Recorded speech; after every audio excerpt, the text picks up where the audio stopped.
Good morning, goddammit. Welcome back to Sid's Reef. This is going to be a 10-month comprehensive review of Aquaforce's Life Source.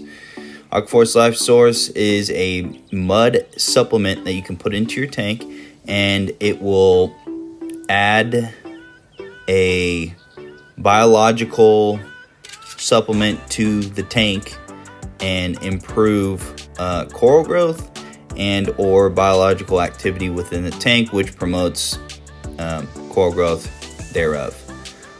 So we're at 10 months. I'm going to show a clip or two of the original tank and what it looked like before it got to this stage. But nothing in the coral life has changed at all. Everything has been the same. All corals are still in there. I had to move a couple around due to them either falling off the rock or some sort of placement issue or growth issue or whatnot. Now, I am battling Aiptasia in the tank. You'll see here in a sec. I will show you a couple Aiptasia as we're going through here. But the coral growth has been outstanding. I mean, the tank is just flourishing. I have had no or barely any issues with, algae or cyano or any of that stuff. I did have a cyano outbreak, but then I controlled it and I got it cleaned up and, did my water changes, added mechanical filtration and whatnot. Here goes that Aiptasia. I'm having these issues where Aiptasia's popping up everywhere. I'm never going to get rid of it. This is just kind of the thing that you have to deal with when you have a reef tank. And I don't know if Aiptasia can be transported through Life Source or whatever, but I don't think I got it from the Life Source mud supplement myself. I think I got it from, corals that I previously have bought. I will be upgrading to a new tank here, a 110 gallon, 110.4 DX from Waterbox. So this tank's going to be, or all this rock and whatnot's going to be transferred over there. So I'm going to have an Aiptasia issue in that tank also, but, that's unavoidable, I think. I've had Aiptasia in every single reef tank, and I've had over 4 or 5 reef tanks.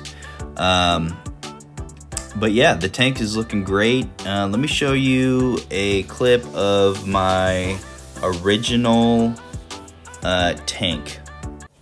So this is when I first started the tank and I started first dosing Aquaforce Life Source. As you can tell, that a bird's nest right there in the center top is massive now.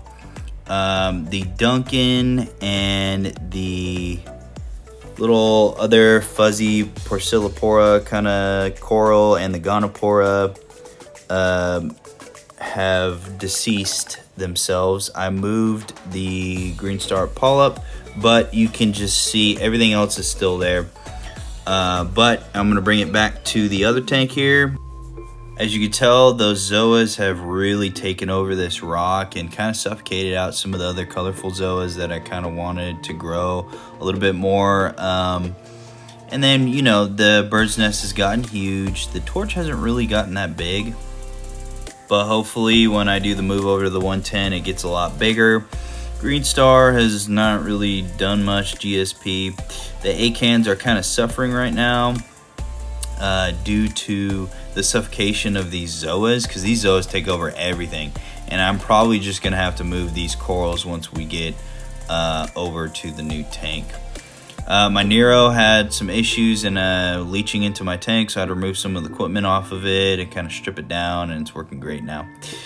This thing is grown 6 heads, the little octa spawn kind of coral thing. So it's doing very well, but you can see the progress between the 2 tanks, and it's just amazing on how much growth I'm getting. So when regards to my suicides that I had in the tank, I had to get a lid. That's helped out a lot. And I've also gotten rid of my protein skimmer, which wasn't doing much. I was getting 2 tablespoons a month of skim out of it, so I said screw it. I'm just gonna get a mangrove tree and probably a refugium with a little light in the back on that basket. But yes, this is the progress. If you guys want to see how I dose my tank with Aquaforce Life Source, go to the video on my channel and check it out, and it gives you instructions and it gives you more details. But this is just a progress, and this Aquaforce Life Source has really done the job, and I give it a 10 out of 10 thumbs up. Sid's Reef out.